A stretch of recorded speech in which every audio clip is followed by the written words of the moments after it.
Bonjour et bienvenue pour cette cérémonie des prix de l'innovation d'Unicancer. Alors 5 prix pour 5 projets qui illustrent les avancées en matière de recherche, en matière de prise en charge, en matière de mission d'établissement en oncologie. On va en parler ensemble. Cette cérémonie, bien évidemment, est conduite dans le strict respect des règles sanitaires. Avant de rentrer dans cette cérémonie, je voudrais qu'on prenne un petit temps avec vous, Sophie Beaupère, déléguée générale d'Unicancer, pour évoquer cette édition 2021. Alors, quelles thématiques, quelles approches avez-vous voulu mettre en avant cette année? Bonsoir Régis et merci. Pour rappel, déjà, le prix de l'innovation d'Unicancer, c'est le seul prix spécialisé dans l'innovation en cancérologie en France. Il est à destination, bien sûr, des équipes des centres de lutte contre le cancer. Et il vise à récompenser l'innovation, je dirais, sous toutes ses formes. L'innovation en matière de recherche, l'innovation en matière de prise en charge, de soins, et l'innovation également en matière managériale.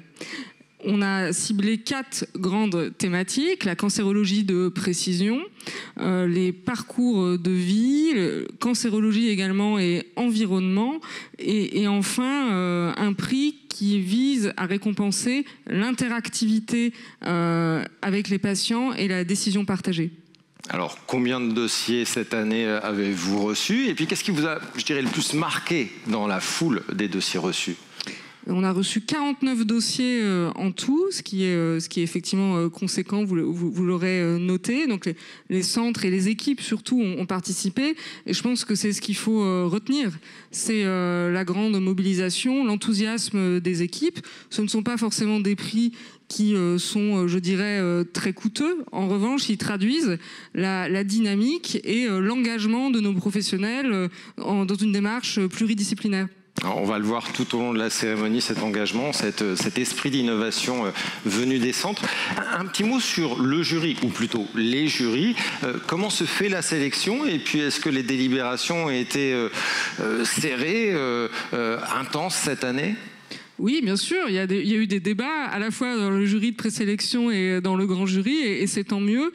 Et cela a permis de sélectionner et récompenser, bien sûr, les meilleurs projets, et ceux qui aussi ont un caractère reproductible, puisque ça, bien sûr, c'est un des critères importants dans notre prix, c'est pouvoir reproduire dans des centres ou dans d'autres établissements des démarches qui ont été initiées par des équipes qui y croyaient, je dirais.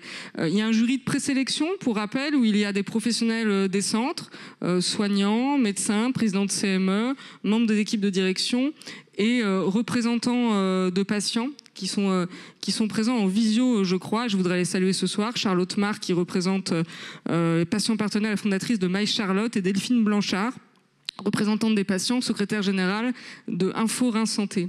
Et puis le grand jury est composé à la fois de professionnels des centres, de représentants des directions et de personnalités extérieures. Et je voudrais saluer Norbert Ifra, président de l'INCa, qui nous fait l'honneur et la joie d'être présent ce soir avec nous. Et donc les débats ont été effectivement intenses. Merci beaucoup Sophie. Je crois qu'on vous retrouvera tout à l'heure pour remettre un prix. Je vous remercie. On va tout de suite entamer cette cérémonie avec un premier prix. C'est la catégorie cancérologie de précision. Pour cela, j'accueille le premier remettant, le professeur Mario Campione. Il est directeur général de l'Institut de cancérologie de l'Ouest à Angers, et il me rejoint tout de suite. Alors c'est sympa de m'appeler Campione, mais...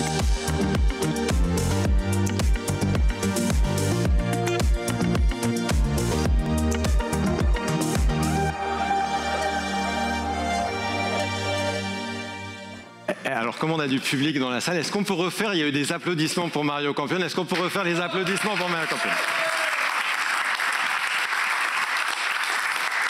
Eh oui. C'est ça de jouer à domicile. Hein. Eh oui. Alors, un premier prix donc pour illustrer ces avancées d'une cancérologie de précision qui est de plus en plus importante dans les phases de diagnostic, dans les phases de pronostic. Professeur Campione, je vous laisse énoncer tout de suite à la fois... Ah oui. Alors, juste une petite remarque, c'est Camponne. Camponne. Oui, Camponne. C'est un champion quand même. Professeur Camponne, je vous laisse annoncer tout de suite. Je veux bien franciser mon nom, il n'y a pas de problème. Mais... Et les finalistes et le lauréat. Oui, oui.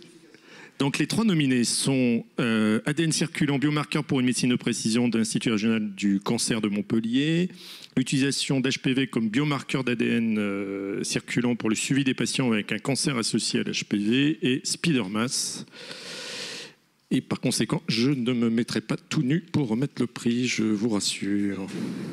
Vous pouvez tomber le micro si vous voulez. Non, je le garde. Non, je le garde. Non, je vous avez raison, je vais l'enlever. Et le vainqueur est Spidermas.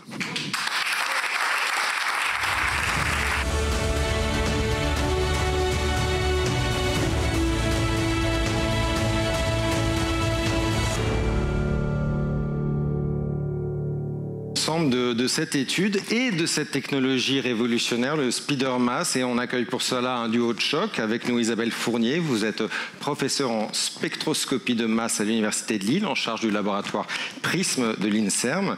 C'est au sein de votre laboratoire qu'a été mis en place et conçu en 2014 cette technologie. Et puis le docteur Yves-Marie Robin est avec nous. Vous êtes spécialiste des tissus mous au sein de l'unité de pathologie, morphologie et moléculaire du centre Oscar Lambré. Vous travaillez à la coordination de l'étude qui va mettre en avant les bénéfices de cette technologie.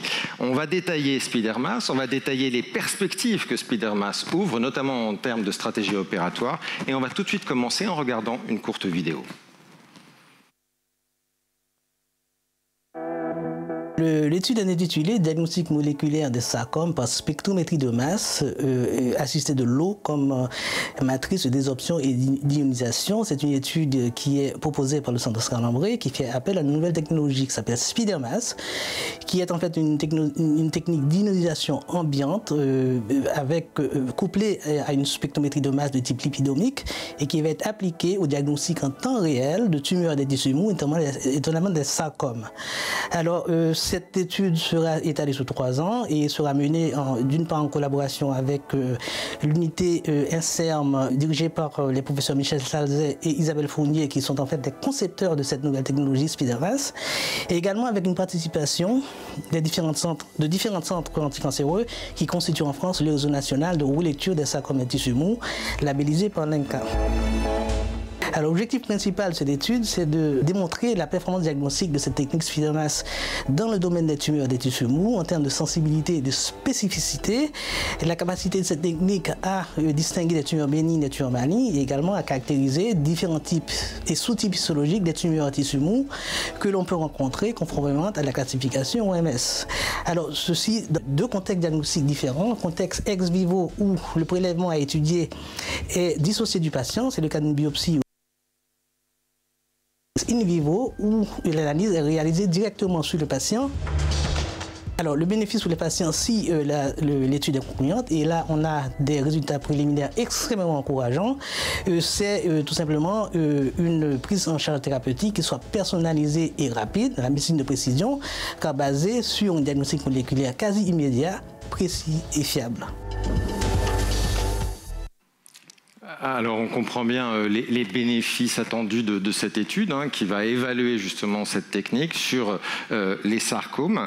Mais avant, je voudrais qu'on essaie de mieux comprendre ce qu'est la technologie Spidermas, en quoi elle est véritablement révolutionnaire. En parler avec vous, Isabelle Fournier, vous l'avez mis au point, c'était en 2014 au sein de votre unité de recherche. Comment est née concrètement, je dirais, l'idée de ce Spidermas ?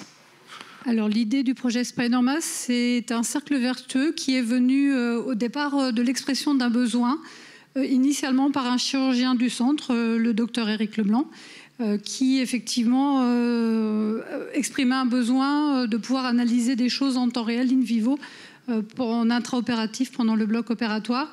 Et du coup, on est reparti au laboratoire et on a essayé de voir comment on pouvait mettre en place une technologie qui réponde à ce besoin. Alors, sachant qu'à l'époque, il y avait déjà une technologie qui existait, qui était la spectrométrie de masse, si je ne me trompe pas, mais qui présentait des bénéfices pour l'analyse des tumeurs, mais qui était une technologie assez lourde. Alors tout à fait, parce que traditionnellement, la spectrométrie de masse est une technologie très puissante, qui est utilisée pour l'analyse ciblée ou non ciblée moléculaire, mais généralement elle est même utilisée déjà à l'hôpital pour le dosage de certains métabolites notamment. Mais c'est une technique qui traditionnellement est utilisée à partir d'extraits et donc absolument pas in vivo chez les patients. Et donc c'était ça le challenge à relever, de pouvoir la transformer en un outil de diagnostic in vivo.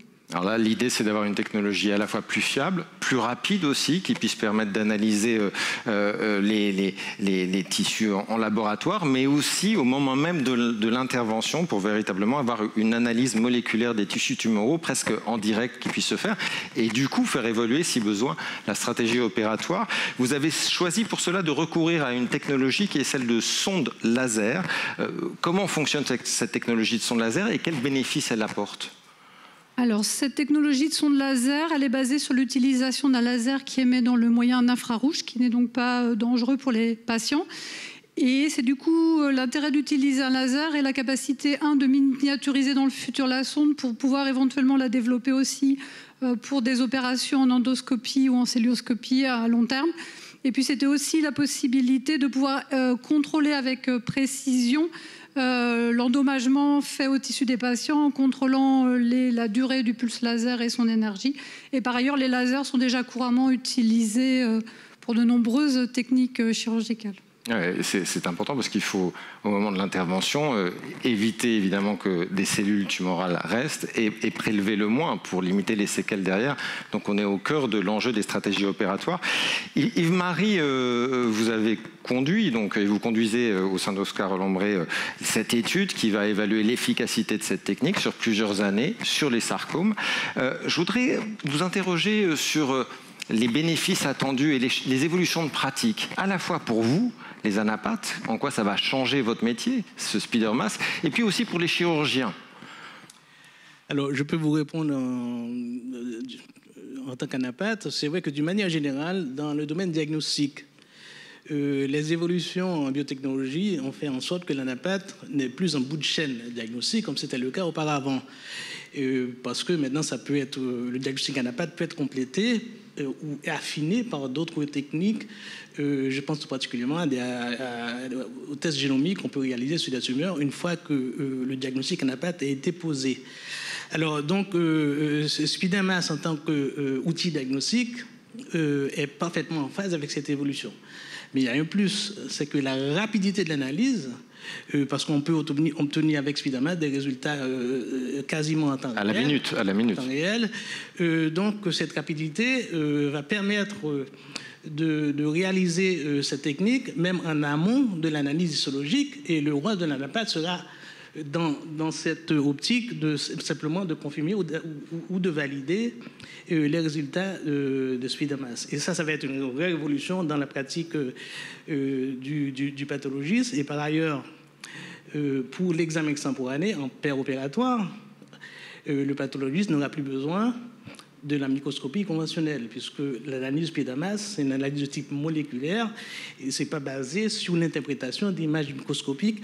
Là aussi, ce sera un vrai changement de pratique pour le pathologiste. Et pour le chirurgien, eh bien, ils devront s'organiser pour réaliser beaucoup plus d'analyses paire-opératoires en matière de sarcome qu'ils le font actuellement. Alors, pour le sarcome aujourd'hui, mais demain, ça pourrait être utilisé évidemment pour de nombreuses autres tumeurs. Il y a cette étude multicentrique qui va être conduite dans différents centres. Oscar Lambré sera le promoteur de cette étude-là pour évaluer les bénéfices, évaluer aussi les modèles de classification des tumeurs, ça sera très important. Il y a à côté de ça aussi une industrialisation, en tous les cas un design du produit qui est en cours avec une société. Là aussi, on est sur un calendrier de 3 ans. Il y a une chose qui est intéressante et je voudrais le souligner avec vous, Isabelle Fournier, c'est que vous aviez dès 2014-2015 eu des prix et évidemment les prix à pattes et que vous avez eu à partir de là certains industriels qui sont venus vous voir en vous disant mais allons-y, allons vite sur le marché avec ce SpeederMass. Vous avez décidé de prendre le temps. Pourquoi c'était pour vous nécessaire? En quoi c'était essentiel d'avoir cette démarche de 2014 à aujourd'hui, dans 3 ans, et de ne pas vous ruer sur le marché, je dirais? Alors effectivement, c'était un choix. On avait été démarché par différents types d'industriels dès le départ du projet. Ça a été un choix d'abord parce qu'on a toujours voulu que SpeederMass reste français si possible. Et puis que le projet reste ce qu'on avait envie qu'il soit, c'est-à-dire d'abord un rendu, un bénéfice pour les patients, Et donc, on avait le sentiment que si on le confie à des industriels, on n'aurait pas forcément autant la capacité de le développer dans cette direction. Et puis aussi, il est important de noter que le projet se base aussi en partie sur l'intelligence artificielle. Il y a donc de nombreuses étapes à valider et que ces étapes de validation prennent du temps, mais qu'elles sont extrêmement importantes et que c'est donc extrêmement important de pouvoir prendre le temps de faire des études cliniques correctement avant de mettre sur le marché la technologie. Et le duo est déjà bien rodé pour mener cette étape-là. Un mot, Mario Campone, sur le choix du jury par rapport à ce prix-là. Qu'est-ce qui a décidé le jury d'aller vers ce Spider-MAS et en quoi, pour vous, c'est aussi une promesse d'évolution des stratégies opératoires? Je crois que c'est évident. C'est vraiment l'alliance entre la recherche et puis l'application de la recherche. Donc c'est un monde qui se parle, qui communique et puis qui va aboutir demain à une amélioration des soins. Donc c'est dans l'ADN de ce qu'on recherche aujourd'hui dans Unicancer. On dit souvent que le soin nourrit la recherche nourrit le soin, le fameux cercle vertueux qu'on essaye tous de mettre en place. Et là, on y est. Il faut attendre encore un petit peu, mais on commence, ça y est, on y est. Donc ça me semblait normal que ce prix soit décerné à cette équipe et à cette nouvelle technologie. Hein, on innove.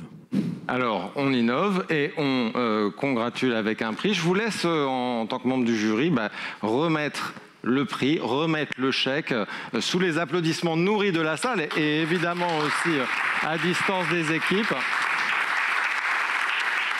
Alors, il y en a 3.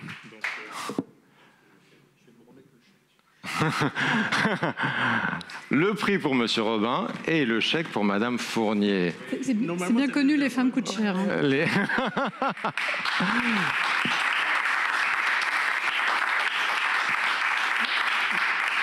On garde un petit temps pour le photocall. Si vous pouvez venir, Mario aussi. Voilà, restez en lumière tous les trois. Et le photographe, avancez, nous dit le photographe. C'est le moment Oscar. Voilà. C'est bon. Alors, d'un mot, vous allez, quand vous allez partager, ça va aller plutôt, le prix va aller plutôt à Oscar Lambré ou va aller plutôt dans le laboratoire de l'INSERM? On va discuter dans le train, peut-être. Voilà, non, 1 heure de train. On évitera les gardes partagées, on le laissera au centre Oscar Lambré. Merci beaucoup, merci à vous, merci Mario Campone. On les remercie très fort. On va tout de suite passer au deuxième prix dans une catégorie importante, essentielle, cancer et environnement. Et j'appelle tout de suite Sophie Beaupère pour remettre ce prix.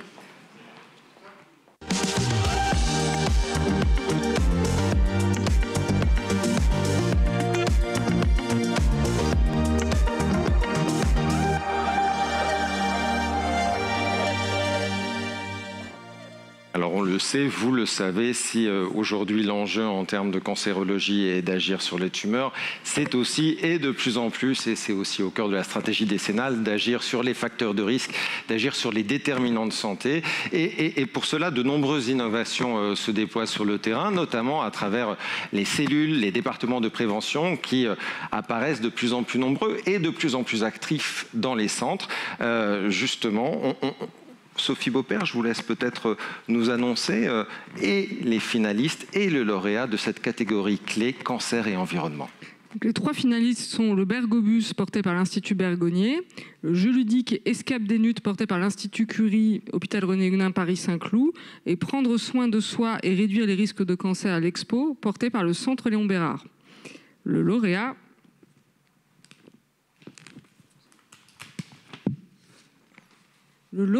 c'est le Bergobus porté par l'Institut Bergonié.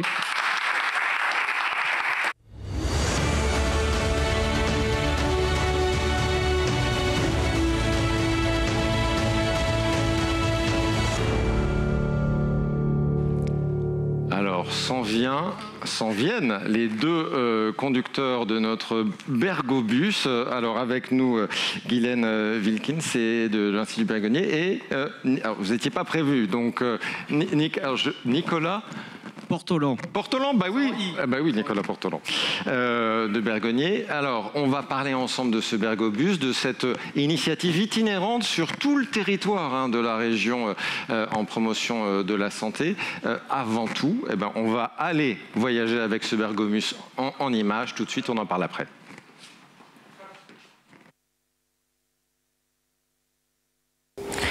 Le Bergobus est un bus prévention itinérant, avec à son bord des professionnels de santé et du social de l'Institut Bergonié et ses partenaires institutionnels. Ces équipes de professionnels se déplacent dans toute la région Nouvelle-Aquitaine, dans les quartiers prioritaires ou dans les zones rurales selon les besoins en santé des populations. Ces besoins sont déterminés par les structures locales et les contrats locaux de santé. Au mois de mai 2021, nous avons réalisé une action sur l'alimentation équilibrée au marché des Capucins à Bordeaux pour 38 stagiaires d'un centre de réinsertion professionnelle et également pour le public tout venant et les commerçants du marché. Ou encore, au mois de septembre 2021, nous sommes allés en Creuse, à Ausence et à Bourganeuf, sur les places de marché et auprès de 2 collèges pour animer des ateliers sur la vaccination contre les HPV pour 140 collégiens.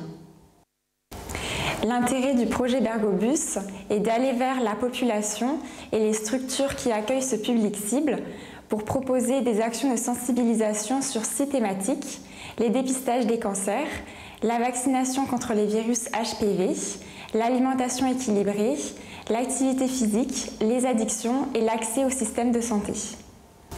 Ces actions sont co-animées avec les acteurs des territoires et sur chacune d'entre elles, on retrouve un professionnel de santé, un animateur de prévention, une assistante sociale et la cadre de département de l'Institut Bergonié.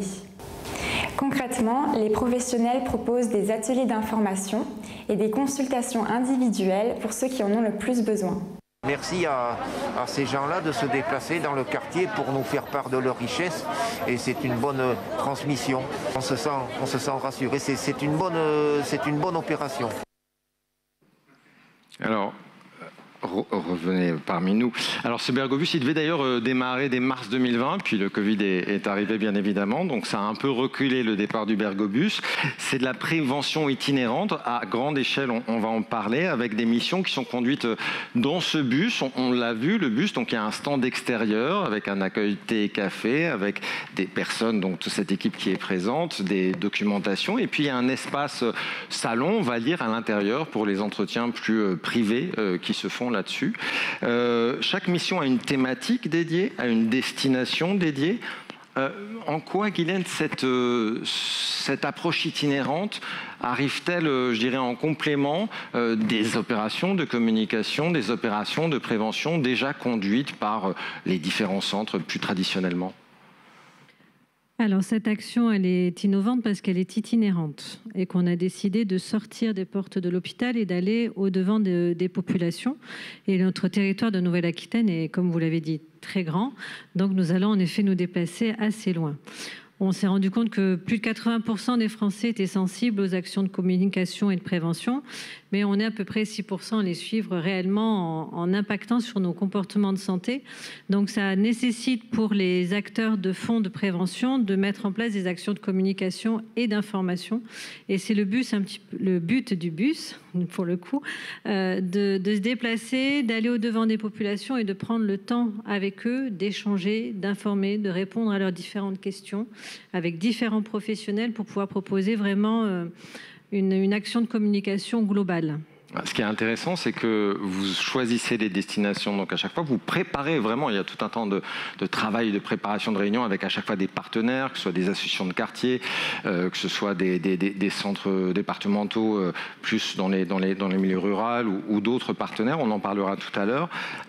C'est à la fois dans la métropole, dans les quartiers sensibles, et puis on l'a vu aussi dans le monde rural. Alors vous allez où ? Vous êtes allé dans la Creuse, dans la Dordogne, vous allez aller dans le Lot-et-Garonne, en Gironde.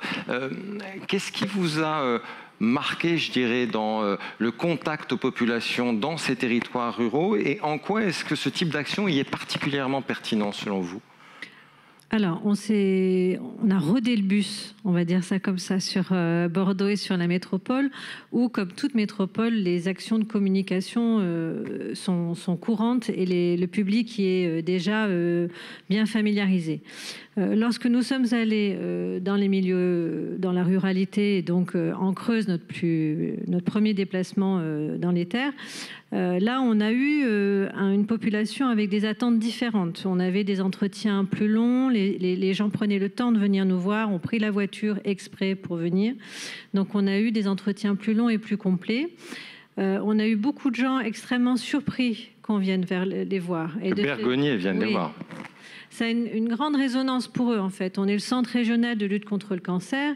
On est pour eux les experts de notre pratique en cancérologie. Et de nous trouver sur la place du marché entre le crémier et le boucher, ça a un impact qui n'est pas neutre, et de se dire que, voilà, on vient vers eux.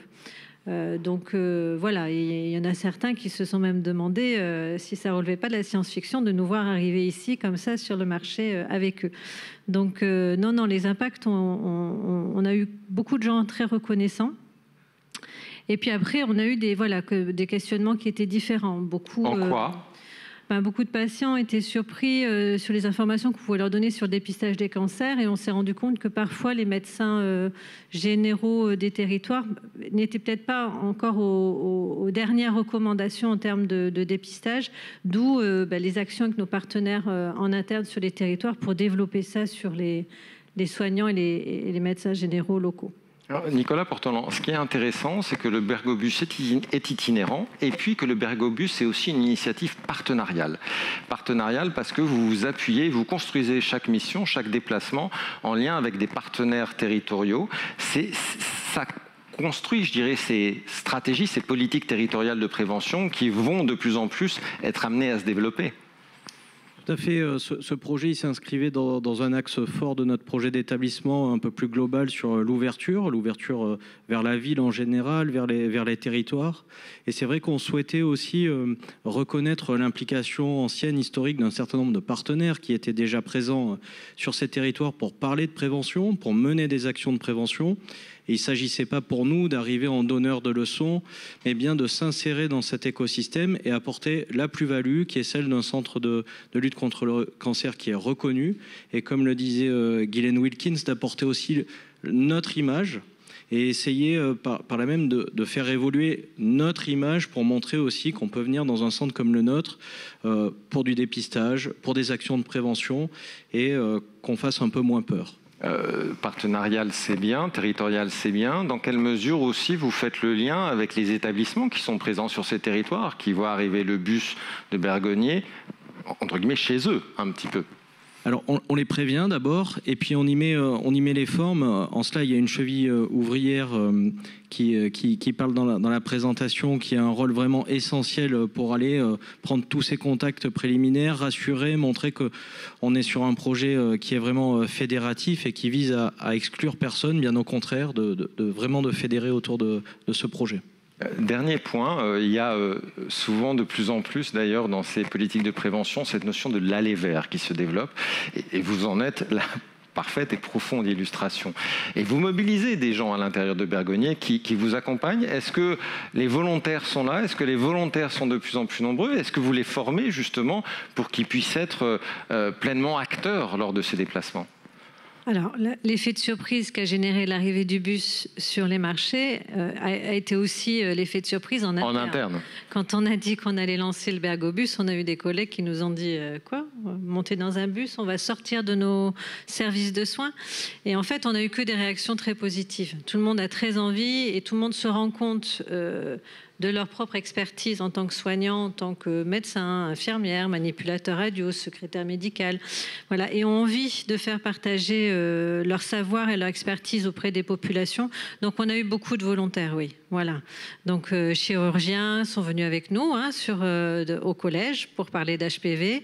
On a des infirmières, on a une liste de volontaires, oui. Alors après, formés à l'aller vers et à l'entretien collectif et aux actions collectives. On les prépare un petit peu en amont. Certains sont déjà tout à fait prêts. Les assistantes sociales qui sont sur place sont déjà formées à l'action collective. Les animateurs de prévention sont formés aux actions collectives. Donc, on est du coup la cheville ouvrière justement qui allons former les intervenants soignants ponctuels. Sophie Beaupère, un mot de remettante sur ce prix. Qu'est-ce qui a aussi à motiver le jury vers ce prix et en quoi c'est une action assez exemplaire de la manière dont les centres aujourd'hui peuvent agir de manière innovante en matière de prévention? On voit c'est un projet emblématique à plusieurs égards. Déjà, il est pluridisciplinaire, comme cela a été bien expliqué. Il traduit aussi la volonté d'ouverture de nos établissements, ouverture sur l'extérieur et envers la population. Évidemment, c'est une action de prévention envers la population générale qui est au cœur d'ailleurs de la stratégie décennale de cancérologie. Et enfin, et ça a été dit dans la présentation, il a aussi pour objectif d'aller vers les territoires où il y a des inégalités fortes, on le sait, à la fois d'accès aux soins, mais également d'information, d'accès à l'information en matière de prévention. Je vous laisse, Sophie, remettre et le prix et le chèque à nos bergonniers itinérants, sous les applaudissements nourris de notre assistance et de bergonniers à distance.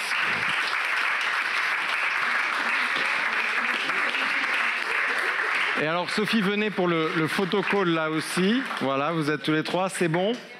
Avancez-vous, dit le photographe un petit peu, voilà. Un tout dernier mot sur ce prix, le chèque, là pour le coup, comment est-ce qu'il va aider? Parce que le financement se fait beaucoup par la région et l'ARS aujourd'hui. Augmentation des prix du carburant. Ah, bon monsieur. Il va falloir couvrir. Ah. Alors, on va le décider avec l'équipe. D'accord. Merci beaucoup, merci à vous, on vous remercie tous les trois. On va passer au prix de la 3e catégorie, parcours de vie, et j'accueille comme remettant le professeur Jean-Christophe Talabar de la Ligue contre le cancer et membre du jury qui nous rejoint.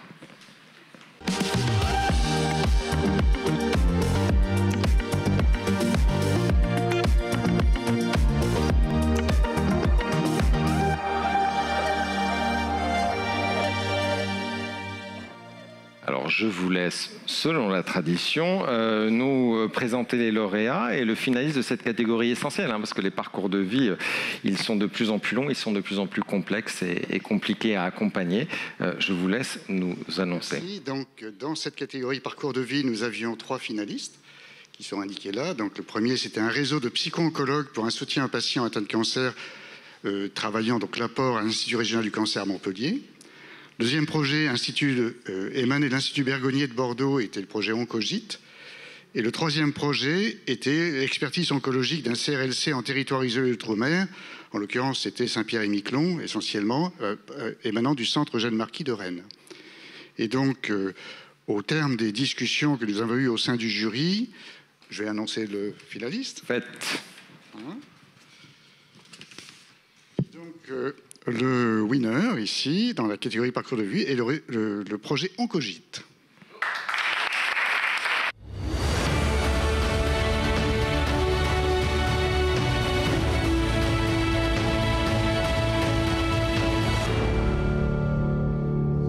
Deuxième prix pour Bergonnier, du coup. Oui.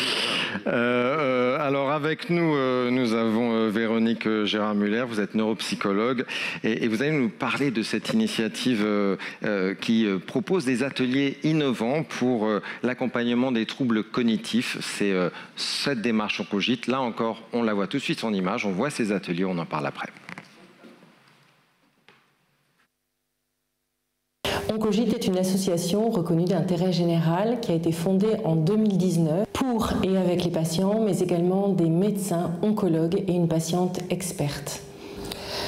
Ce projet s'est appuyé sur les retours des patients qui étaient unanimes, c'était communiquer sur ces troubles cognitifs liés au cancer et à ses traitements, c'était informer les médecins et les soignants, mais également les patients qui souffrent silencieusement de ces troubles, et puis c'était installer des ateliers partout en France.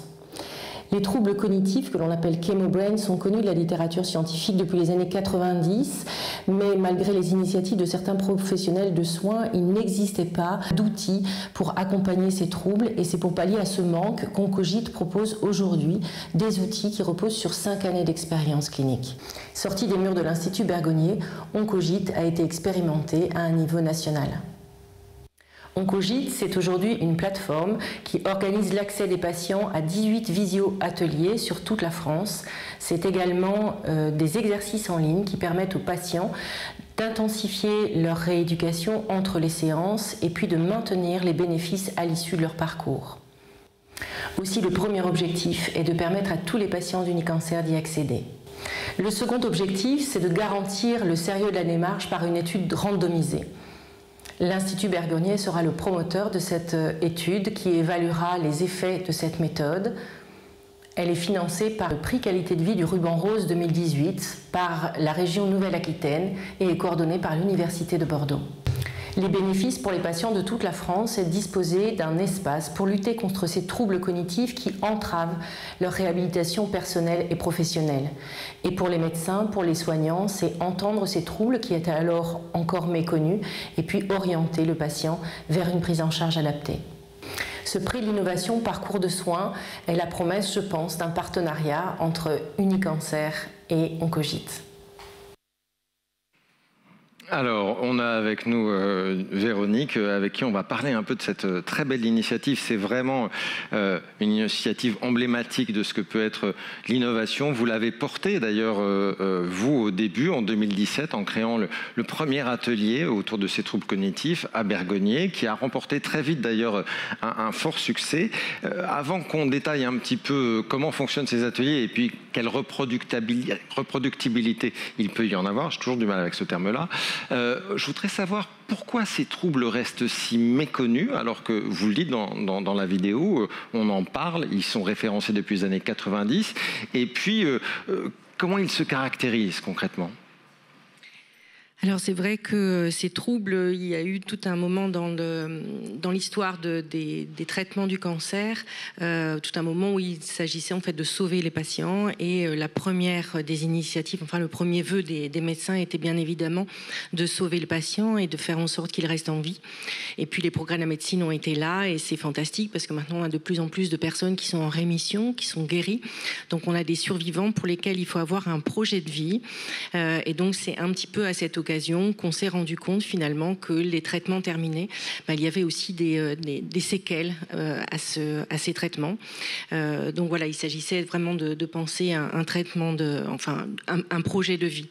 Et puis en fait, bien sûr, dans la littérature scientifique, on en parle depuis les années 1990, mais les patients, en fait, on n'en parlait pas dans les hôpitaux, et les patients, en fait, étaient vivaient ces troubles avec beaucoup d'angoisse et avec une sorte de tabou.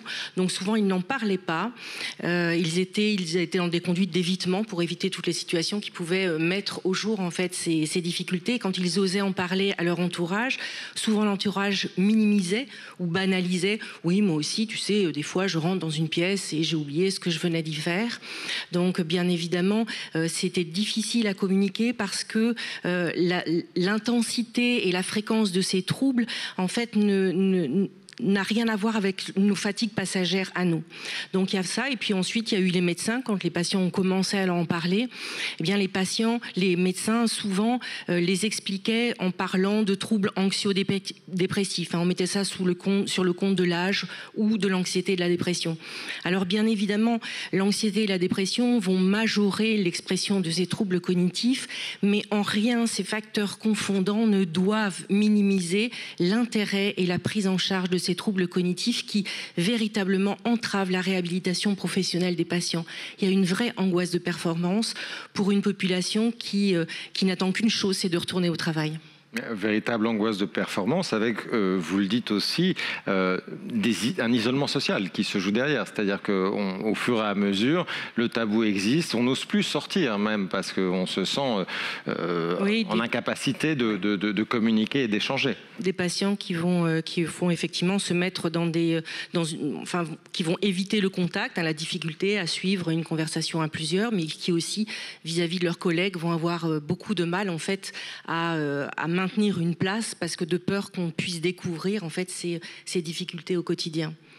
Alors, vous avez mis en place 7 ateliers. Aujourd'hui, on en parlera, ces ateliers. Comment est-ce que ça fonctionne exactement? On a vu quelques images. Comment est-ce qu'on y fait travailler le cerveau? Et est-ce que ça s'apparente à, vous allez peut-être vous fâcher, mais à ce qu'on appelle les ateliers mémoire dans les EHPAD, par exemple? Oui, ça c'était ce qu'il ne fallait pas dire. Voilà, je l'ai dit. Voilà, difficile pour une jeune patiente qui aura entre 30 et 40 ans de venir à un atelier puis qu'on lui dit alors tu viens à l'atelier mémoire. Donc non, ce sont des ateliers de remédiation cognitive, la rééducation cognitive. Donc qu'est-ce qu'on y fait? Effectivement, on fait plein de choses. La première des choses, on va venir stimuler toutes ces fonctions cognitives qui ont été fragilisées. Et puis on va mettre en place des nouveaux automatismes, on va apprendre des nouvelles stratégies cognitives que le cerveau va utiliser ensuite, va transférer dans le quotidien. Et puis on va aussi parler des troubles, de comment ça se passe dans mon quotidien, comment est-ce que je les identifie, comment est-ce que je vais soigner mon environnement pour justement pouvoir en tout cas les contourner. Et puis tout ça sous couvert d'activités qui sont réalisées ensemble par les patients, mais des activités qui se mettent au niveau de chacun parce que justement l'important en fait de ces ateliers, c'est on est porté par un groupe qui est ouvert, c'est-à-dire que les patients arrivent quand c'est bien pour eux dans leur parcours de soins. Ils sont donc accueillis par des patients qui sont là depuis plus longtemps qu'eux, et puis eux, ils accueilleront à un moment d'autres patients. Alors vous allez me dire, ok, comment est-ce qu'on travaille dans ces conditions-là? Bien, c'est un petit peu le rôle du neuropsy, c'est-à-dire que tous les exercices ont été conçus en multiniveau, et le neuropsychologue va distribuer en fait les contraintes selon le niveau d'avancement du patient. Donc on va faire beaucoup d'aérobic neuronal, c'est très très fatigant. Ce sont des exercices qui demandent en fait beaucoup d'énergie et c'est bien comme ça. Pour vous, pour moi, ce sont des exercices qui sont difficiles, mais néanmoins on a besoin de refabriquer en fait des connexions neuronales, donc on a besoin de travailler un petit peu en force et surtout, on a souvent les premiers patients qui viennent nous voir sont des patients qui ont en général fortement investi la sphère cognitive et émotionnelle. Et chez eux, ces troubles sont encore plus saillants, sont encore plus inquiétants. Et il faut absolument leur fournir des exercices et des activités sur lesquelles on n'aura pas d'effet plafond. Donc voilà, jusqu'à présent, on est confronté à une nouvelle population. On n'est pas avec des patients cérébro-lésés, on n'est pas avec des patients qui sont atteints de maladies neurodégénératives. On n'a pas d'outils spécifiquement créés pour eux. Donc il s'agissait en fait de se relever les manches et puis de fabriquer avec. Donc tous les outils, on les fabriquait, puis on les testait avec les patients, puis on se disait ok, ça marche. Et puis on regarde un petit peu comment est-ce qu'on peut complexifier la vie. Il y a l'initiative, il y a la dynamique collective, il y a une trentaine d'outils que vous avez mis en place. Donc il y a ce succès et une capacité je vais réessayer de reproductibilité que vous avez travaillé aussi en disant allons dans les autres centres proposer cette remédiation cognitive. Et puis est arrivé là-dessus quelque chose qui s'appelle la Covid, qui du coup a rendu difficile le fait de démultiplier ces ateliers ailleurs. Partant de ce fait-là, la Covid, comment est-ce que vous avez décidé de repenser un peu ces ateliers pour permettre finalement qu'ils puissent se déployer ailleurs tout de même? Alors c'est vrai qu'avant le Covid, nous on se disait, voilà, c'est ce que les patients demandaient, c'est mettre des ateliers partout dans les centres de soins, près de leur domicile. Et puis le Covid nous a imposé en fait un confinement. Et en fait nous on s'est très vite demandé ce qu'il nous proposait en fait ce Covid. Et en fait on avait beaucoup de chance parce que nos outils ils étaient prêts, ils étaient digitalisés. Donc en fait on a proposé aux patients de passer immédiatement en fait en visio. On a découvert Zoom, ils ont découvert avec nous, on les a accompagnés. ils ont fait le saut technologique. Donc ça, c'était vraiment très intéressant de voir même des patients relativement âgés venir, c'est-à-dire, et on s'est rendu compte qu'on avait un gros intérêt en fait à ces ateliers visio, parce que non seulement ils nous ont permis en fait de passer toute cette crise et de maintenir un lien avec les patients, mais ils nous ont aussi permis finalement de développer 18 autres ateliers. Il y en avait juste 2 à l'époque, 18 autres ateliers qui du coup sont accessibles aux patients de toute la France. C'est-à-dire que on réduit les inégalités géographiques de prise en charge, on augmente l'assiduité des patients parce qu'en fait ils sont chez eux et pour eux tout va bien. Et donc on s'est rendu compte qu'on avait un chouette outil et que finalement le Covid nous avait plutôt rendu service. Mais là, dans le temps de l'après, comme on dit, vous allez pouvoir faire des formats hybrides dans les centres, c'est-à-dire à la fois du digital mais aussi du présentiel dans d'autres centres. Oui, ce dont on rêverait, en fait, ce serait vraiment d'avoir un réseau de neuropsychologues qui puissent être dans des endroits stratégiques. C'est mettre en place des liens, trouver des partenaires opérationnels pour mettre des ateliers dans les centres de soins ou dans les associations de patients.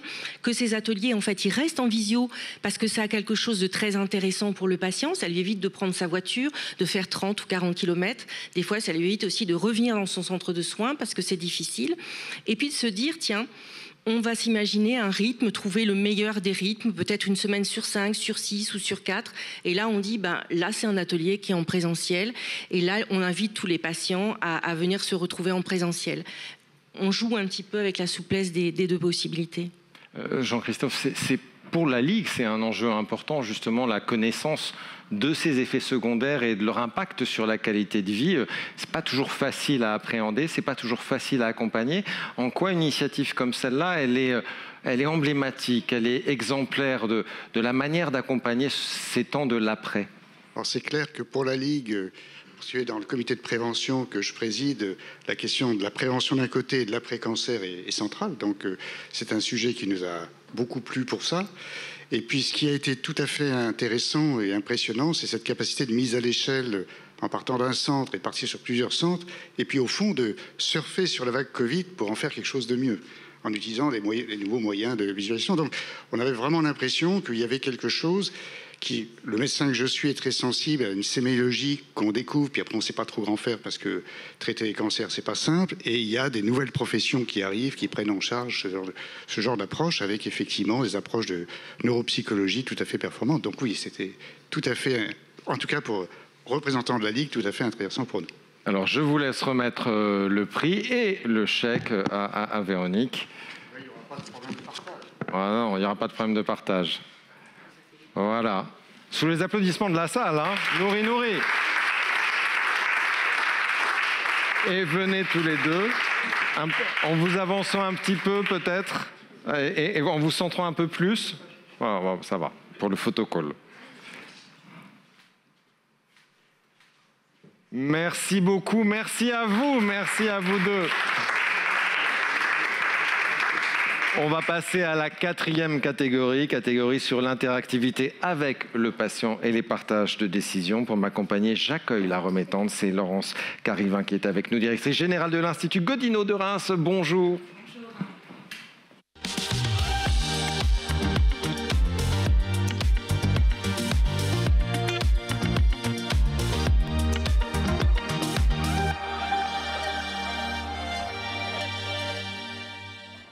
Alors, prix important s'il en est pour voir comment accompagner, comment intégrer et l'implication et la montée en compétences des patients et de leur expertise.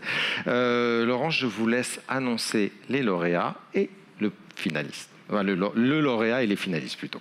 Donc 3 finalistes, MSP Oncom du Centre Léon Bérard à Lyon, le drainage digital en radiologie interventionnelle de l'Institut Paoli Calmette à Marseille et ma reconstruction mammaire de l'Institut Curie à Paris. Et donc le lauréat, ma reconstruction mammaire de l'Institut Curie, porté par Fabien Régal.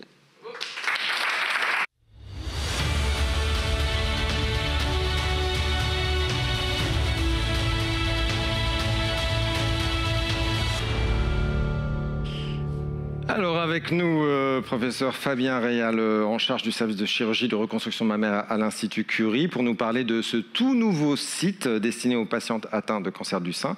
Là encore, un éclairage vidéo où on va vous entendre et on va entendre aussi toute l'équipe qui a travaillé sur le projet. J'y pense depuis l'ablation du sein, mais ça a l'air compliqué. Comment tu choisis ton chirurgien? Je suis à mon compte. Je ne veux pas m'arrêter aussi longtemps. J'ai peur d'avoir mal. Dep, tram, lambeau, je comprends rien. Quoi? Encore des cicatrices? Est-ce que ça va avoir un impact sur ma grossesse? J'ai peur de revenir au bloc. Je ne suis pas sûre de pouvoir assumer financièrement. Est-ce que je vais pouvoir continuer à faire du sport?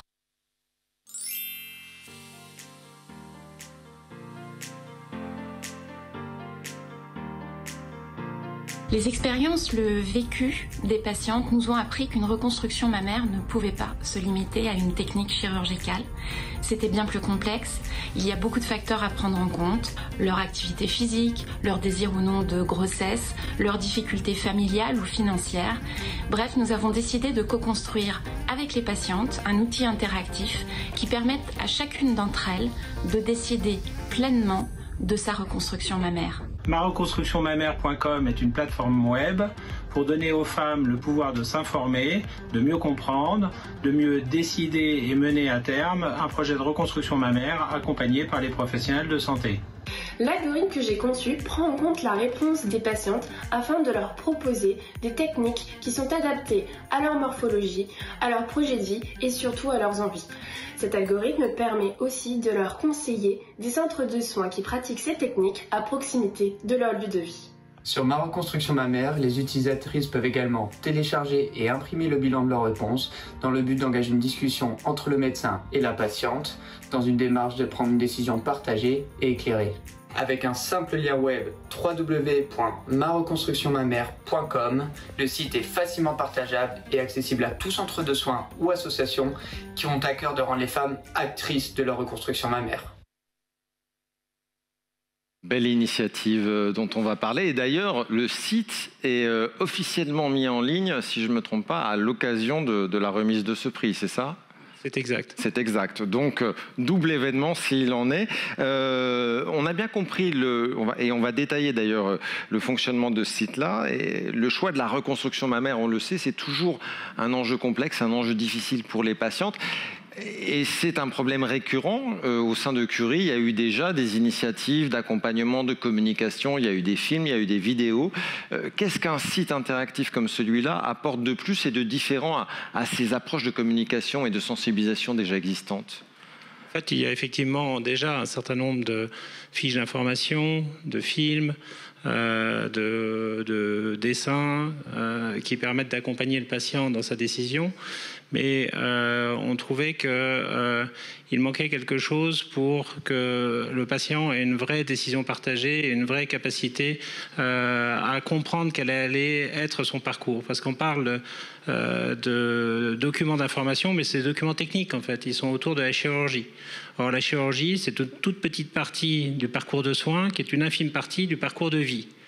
Et c'était recaler ça en fait qu'on voulait, puisque en fait des variables aussi importantes que dans quel territoire je vis, dans quel environnement je vis, quel est mon environnement social, professionnel, familial, quelle est mon activité physique, quelle est ma nutrition, tous ces micro-facteurs en fait sont des micro-signaux qui interagissent potentiellement avec le processus de décision et qui interagissent évidemment avec le parcours de vie et donc avec le parcours de soins. Et donc on voulait recentrer la thématique de reconstruction en l'intégrant pleinement dans l'univers de vie des patients en fait. Avec, en plus, il y a tout un questionnaire qui dure à peu près, on m'a dit, 40 minutes pour référencer et répondre à toutes les questions. Donc c'est aussi une maturation de la décision et des choix qui se fait tout du long de ces 40 minutes pour les patientes. Vous avez voulu fortement que ce questionnaire, les mots employés, le choix des questions et leur orientation et les fonctionnalités et les recommandations qui en sortent soient patient-centrés, si on peut le dire, c'est-à-dire fait vraiment à hauteur du patient. En quoi ça vous a conduit à appréhender la manière de le dire, appréhender la manière de construire ces questions différemment? En fait, la construction, elle vient d'abord d'entretiens libres avec des patientes qui avaient déjà réalisé des reconstructions ou des patientes qui étaient en cours de démarche pour faire une reconstruction. Et à partir de là, on se rend compte assez vite que la variable technique est en fait infime dans l'ensemble du parcours de soins et du parcours de vie. Donc à partir de là, on a construit toute une série de questions qui miment effectivement le cheminement nécessaire à aboutir à la décision d'une reconstruction et à faire rentrer tous ces vecteurs aussi bien dans la formulation des questions que la réponse des questions, que la structuration en paquet de questions autour de quel est mon profil général, quel est mon profil physique, quelle est ma motivation, quel est mon parcours de soins, quelle est ma poitrine, quelles sont mes possibilités techniques. Et l'ensemble de ces variables-là ont été dessinées avec les patients, de même que le design du site web dans lequel nous n'avons pas de représentation classique où le patient est apeuré et diminué, mais on a des représentations de femmes dans leur parcours de vie, qu'ils soient familial, professionnel ou social. Et alors, il y a ces questions. À l'arrivée, on arrive sur des recommandations, à la fois sur les critères à prendre en compte, les techniques possibles et moins possibles, les centres de référence qui se trouvent un peu autour de là où se situe la patiente. Et puis, ça a été dit, la possibilité d'imprimer cela pour l'apporter dans le cadre d'une discussion avec le praticien.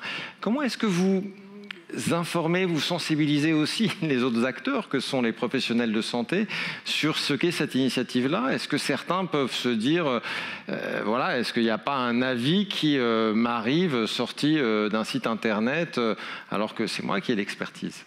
Alors c'est vrai que la première hypothèse à la construction de ça, c'est de dire que le patient est totalement en capacité de s'accaparer notre savoir et c'est absolument essentiel aujourd'hui.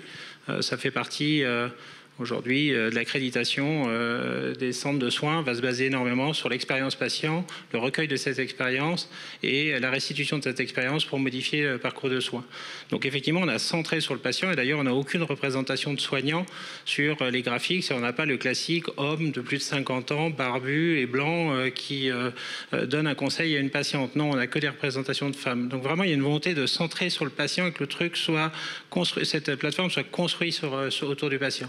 Et ensuite, pour comment les médecins, qui sont aussi des citoyens, s'accaparent ça, eh bien d'abord, on a fait un design qui est suffisamment neutre pour que tout médecin ou centre de soins, qu'il soit privé, public ou mixte, puisse se retrouver dans l'utilisation de cet outil. Et puis d'autre part, il est de plus en plus évident qu'à chaque fois que le patient est très informé, finalement c'est une opportunité pour le patient et le soignant d'avoir un temps de consultation qui soit un temps centré sur la partie médicale. Et le temps médical est précieux. Encore plus dans les 5 prochaines années.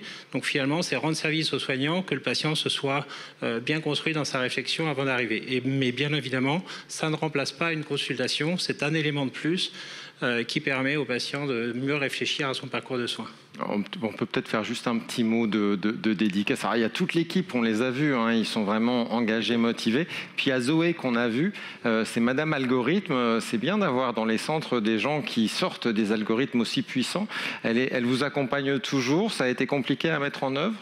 Zoé, non, ne nous accompagne plus. Elle était stagiaire issue de l'ENSAE et de Sciences Po en même temps. Et là, actuellement, elle est à Washington. À un poste important de data science et elle va probablement briller. Merci. Un petit mot, Laurence, sur ce prix. Qu'est-ce qui a séduit le jury? Et est-ce que dans un établissement comme le vôtre, ces enjeux de décision partagée se posent aussi tels que Fabien les a présentés? Oui, alors effectivement, on a pu expérimenter le site puisque les membres du jury se sont livrés à l'essai du questionnaire et pour le jury, il était évident que ce projet répondait à l'engagement que prend Unicancer vis-à-vis de ses patients, l'engagement numéro 2 sur les 6, sur le fait qu'on les éclaire, qu'on les informe de façon claire, qu'on les fait participer aux décisions et qu'on leur demande leur avis sur la prise en charge. Et ça répondait aussi à un changement de paradigme sur la façon dont la relation soignant-soigné se fait entre le patient qui était spectateur de ses soins et qui est devenu maintenant un acteur. Et c'est un outil qui peut tout à fait être utilisé et être utilisable dans d'autres centres de lutte contre le cancer. Et donc, on peut se servir de ça. C'est important dans le process. On a un changement de paradigme sociétal qui fait que le patient, de plus en plus, doit être associé à ses décisions. Et c'est par ce genre d'outils, et c'est vrai que les outils du numérique nous aident à porter ce type d'initiative et de relation avec les soignés. Et donc, ça nous a paru évident, effectivement, de rendre ce prix à ce projet. Oui, d'ailleurs, Fabien, d'un mot, il est ouvert à l'ensemble des patients de l'ensemble des centres de lutte contre le cancer, ce site aujourd'hui. Je pense que la vocation de ce type de développement est effectivement de l'ouvrir massivement au plus grand monde et d'être un élément complémentaire, facilitant pour tout le monde en fait. Alors, je vous laisse remettre le prix, je vous laisse remettre le chèque sous les applaudissements nourris de notre auditoire.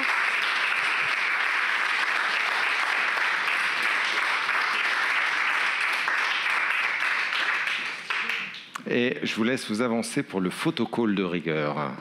Voilà. Merci à vous. Je laisse reprendre le micro. Merci à vous. Alors, on va passer à notre dernier prix, 5e prix. C'est le prix coup de cœur du jury. Pour l'annoncer, pour le remettre, j'accueille tout de suite Pierre Véra, qui est directeur général du centre Henri Beckler à Rouen. Il est avec nous. Ah oui, on peut l'applaudir très fort, il n'y a pas de jingle. Non, j'ai rien fait, moi. Voilà. Si ce n'est qu'il a été extrêmement intéressant d'être dans le jury et de voir l'ensemble des projets que vous avez vus ce soir. Et parmi les 12 là, que vous avez vus, il y en a donc un qui est le coup de cœur du jury, qui est expertise oncologique d'un CRLCC en territoire isolé d'outre-mer. Le centre Eugène Marquis.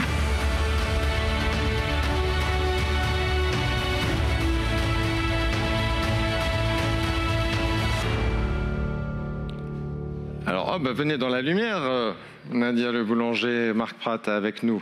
On va finir en voyageant et on va finir en partant très loin. On va finir en partant de l'Atlantique au Pacifique avec deux grands voyageurs des centres. Vous allez le découvrir avec nous, Nadia Le Boulanger. Vous êtes infirmière de coordination au centre Eugène Marquis et puis le docteur Marc Pratt, oncologue au sein de ce même centre. Alors, au cœur de cette initiative, il y a des partenariats pionniers étonnants qui ont été mis en place pour assurer un accompagnement à distance de prise en charge avec les Outre-mer. Partenariat pris dans un premier temps, on va le voir avec le centre hospitalier François Dunant, c'est Saint-Pierre-et-Miquelon, c'est 4000 km. Et puis comme ça ne suffisait pas, ça faisait un peu circuit court, vous êtes allé aussi à Wallis-et-Futuna, on est à 16 000 km de distance de Rennes, bien évidemment. On va regarder en vidéo un petit peu à quoi ça ressemble là-bas, comment vous avez mené ça, puis on en parle après.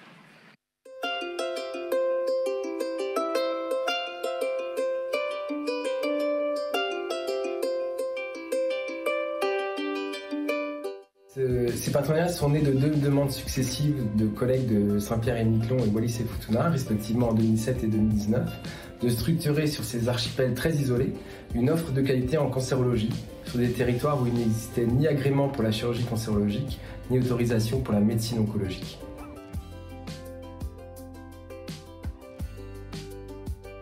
L'objectif principal de ces partenariats est de permettre aux patients de Saint-Pierre-et-Miquelon et de Wallis-et-Futuna d'être traités sur leur archipel en ayant la garantie d'avoir des soins oncologiques de qualité, mais également de diminuer les coûts de soins en limitant leur durée de séjour en métropole.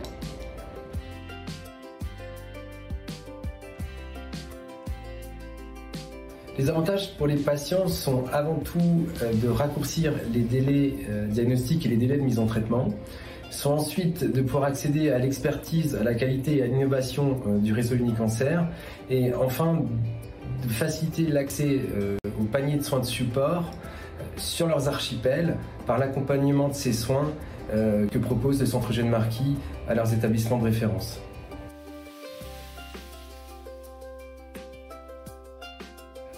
Les objectifs pour les équipes sont multiples. Ils ont à la fois permis une certaine ouverture culturelle en accueillant les patients et les équipes de Saint-Pierre-et-Miquelon et de Wallis-et-Futuna au sein de notre établissement, mais ce sont également des projets fédérateurs et innovants que nous avons pu déployer également sur le bassin rennais en apportant ce type de partenariat et de coopération à d'autres CH locaux.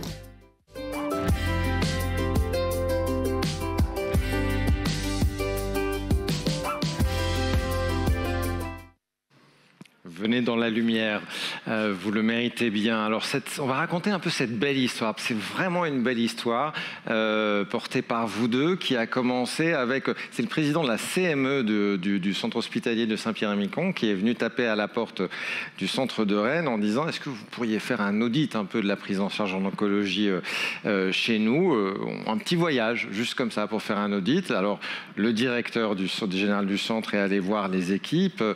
Ça n'a pas forcément répondu de manière très très forte au début et puis vous y êtes allés tous les deux et vous avez décidé de faire cet audit et puis derrière de prolonger l'histoire, de mettre en œuvre un vrai partenariat. Avant qu'on détaille ça, qu'est-ce qui vous a conduit individuellement l'un et l'autre à vous embarquer 4000 km si loin, je dirais, à Saint-Pierre-et-Miquelon ?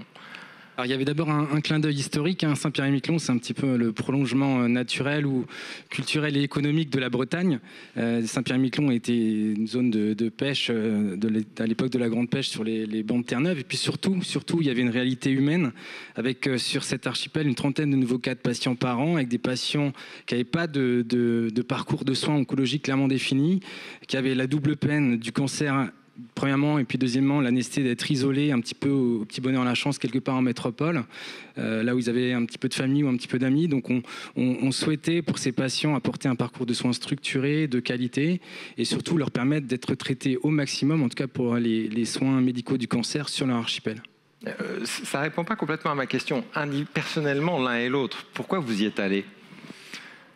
On sent tout de suite dans cette proposition le caractère exceptionnel de la chose et le projet auquel on ne peut pas se soustraire et qu'il faut prendre quand il se présente. Moi, j'étais à 20 ans de carrière et une certaine connaissance de l'oncologie, mais là, quelque chose qui arrive un peu comme un cadeau et qui se présente et que vous acceptez évidemment. Donc, il y avait l'idée d'aller découvrir ces territoires, ces équipes, ces patients.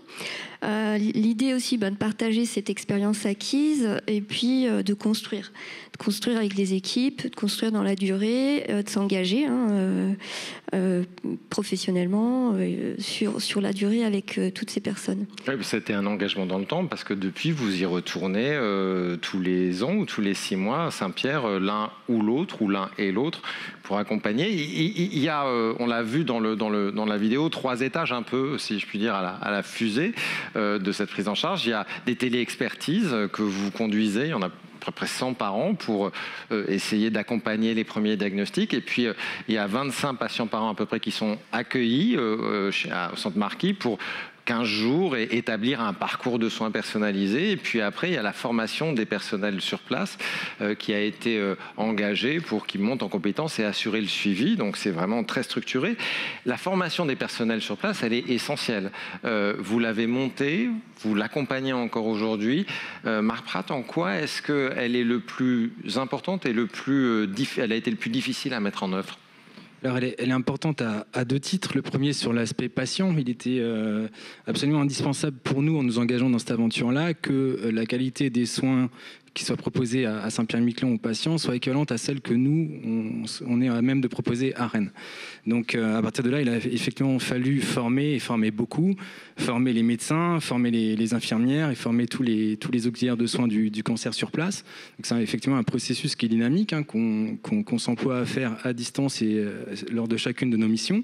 On part d'ailleurs là mercredi, et on va former beaucoup pour le mois de novembre sur les cancers des hommes. Mais voilà, c'était important en premier lieu pour les patients, et puis c'était important aussi d'un point de vue réglementaire, parce que le modèle auquel on a voulu coller est le modèle de l'INCa, des établissements autorisés et associés, et à ce titre, il y a un certain nombre un cahier des charges qui est conséquent et auquel on devait répondre par ces impératifs de formation. Avec l'idée et la réalisation d'offrir une prise en charge équivalente à un CLCC en métropole là-bas aujourd'hui. Alors, ce président de CME de Saint-Pierre-Miquelon, après, il a été muté. Il est allé à Wallis-et-Futuna et il s'est dit, je vais retourner à Rennes et je vais refaire toc-toc. Et puis, est-ce que la prochaine étape, ça va être la station internationale spatiale, j'imagine. Chiche. Chiche. Et donc, il est revenu, il vous a dit, est-ce que vous pourriez venir à Wallis-et-Futuna, parce que là aussi, c'est pas encore optimal. Et vous y êtes allé, bien évidemment, parce qu'on vous arrête plus. Nadia, quelle est la différence en fait et les spécificités, les difficultés que vous rencontrez dans la mise en place d'un tel dispositif sur un territoire qui n'est pas que plus loin, qui est différent sous plein d'aspects? Effectivement, plusieurs difficultés se posent à nous en arrivant à Wallis-et-Futuna, des difficultés qu'on n'avait absolument pas connues à Saint-Pierre-et-Miquelon. Difficultés financières avec un établissement budget global qui a beaucoup moins de moyens que l'établissement de Saint-Pierre-et-Miquelon. Des difficultés techniques. Saint-Pierre, c'était très vite outillé en télémédecine. Donc en 2017, nous, on n'était pas forcément prêts en métropole, mais eux avaient déjà pas mal avancé. À Wallis-et-Futuna, donc malgré la crise Covid, les outils de télémédecine ne sont pas encore totalement développés. On fait un peu de visio, mais on n'a pas encore de transfert d'images. Donc des problèmes techniques, financiers, des problèmes de moyens humains aussi, donc avec moins de moyens à la fois financiers de fonctionnement dans l'établissement. Pardon ? Problème de langue aussi. Problème de langue avec des patients qui ne sont pas forcément complètement francophones et avec une culture qui est totalement différente, enfin encore très centrée sur la coutume, la famille, et où la question de la santé n'est pas forcément centrale.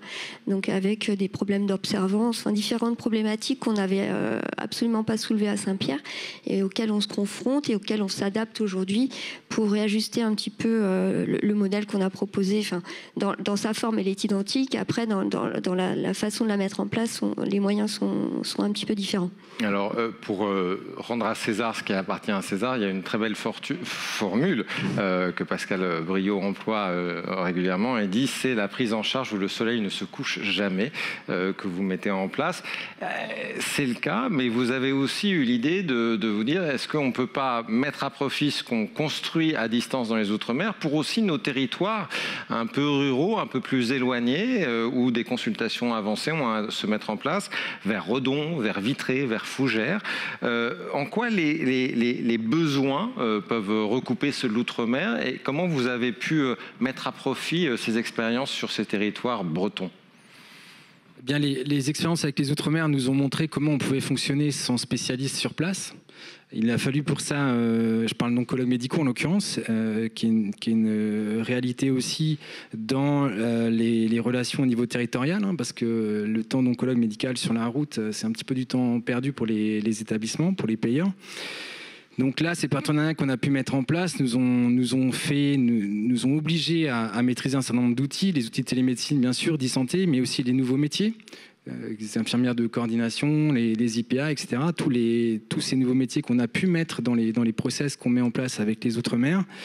Ces Outre-mer nous ont permis de brainstormer d'un point de vue de l'efficience, sur l'adressage, quel circuit, les parcours de soins, les délégations de tâches. Et donc tout ça, on a pu, une fois que c'était effectivement opérant, le transposer au plus proche de Rennes finalement, dans nos établissements partenaires, qui étaient très en demande de pouvoir développer une offre de soins de qualité une fois encore dans leurs propres établissements pour faire tourner leurs hôpitaux de jour, pour leur population isolée, fragile, pour laquelle c'est parfois compliqué de venir jusqu'à Rennes. Pierre, un mot de commentaire sur cette étonnante initiative. Oui, c'est un très beau projet qui, je crois, illustre très bien ce que sont les CLCC. Un CLCC fait physiquement un hôpital à un endroit donné, mais souvent de manière partagée ou de manière isolée, c'est un centre de référence. Ce centre de référence, il faut qu'il aille transmettre son expertise, il faut qu'il aille sur son territoire pour essayer de transmettre. On voit il y a de plus en plus de postes partagés sur nos territoires pour essayer d'aider les hôpitaux de nos propres territoires. Là, le projet est étendu, bien sûr, encore plus loin, puisqu'on est et à 4000 km et à 16 000 km. On voit qu'il y a une vraie réussite. Il y a eu la preuve, vous avez prouvé que ça fonctionnait. Puis finalement, vous êtes un peu revenu sur votre territoire en vous disant, finalement, on va faire la même chose. Mais ça, je crois que c'est plus familier pour nous et c'est pour ça que c'était un très, très beau projet qui a été choisi par le jury. Sous les applaudissements nourris, je vous laisse remettre et le chèque et le trophée. Voilà. Alors... Et je vous laisse aller un peu au-devant pour le photocall, avec Pierre aussi. Voilà, photocall de rigueur, comme il se doit.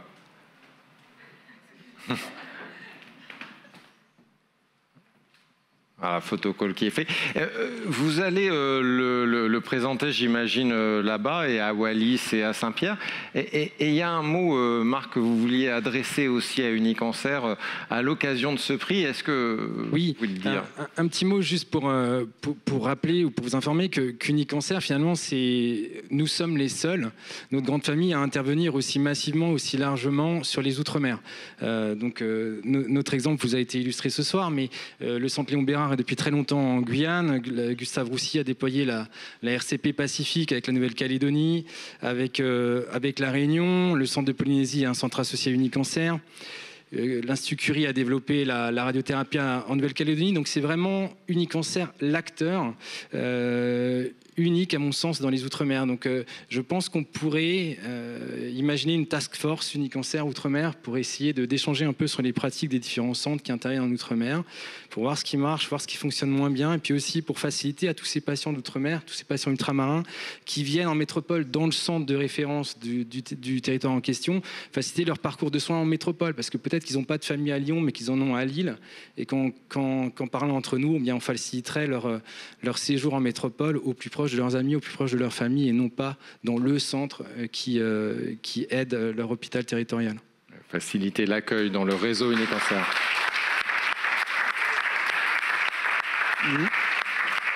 Merci à vous trois. Vous allez rester sur scène. On va conclure en accueillant Sophie Beaupère, si vous voulez bien nous rejoindre. Et puis l'ensemble des lauréats qui sont là, avec Jean-Yves Blé qui est là aussi pour la photo finale. Et alors, je laisse les applaudissements nourris. Ils sont tous là avec leurs trophées, avec Sophie, avec Pierre, avec Jean-Yves. On fait une grande photo et on les applaudit très très fort. C'est ça l'innovation 2021. Avancez, avancez parce qu'on ne vous voit pas. Dans la lumière. Il faut suivre. Voilà. Encore. Mettez-vous autour des je ne sais pas comment on appelle ça d'ailleurs. Encore. Fabien aussi un peu, on ne vous voit pas. On va. Encore. Marc, Fabien, Jean-Yves, on ne vous voit pas. Voilà.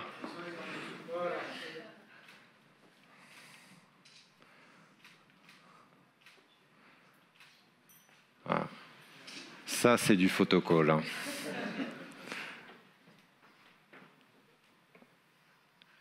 On laisse les dernières photos. Il y a des flashs de partout, là. C'est Hollywood Boulevard. On les applaudit encore très fort.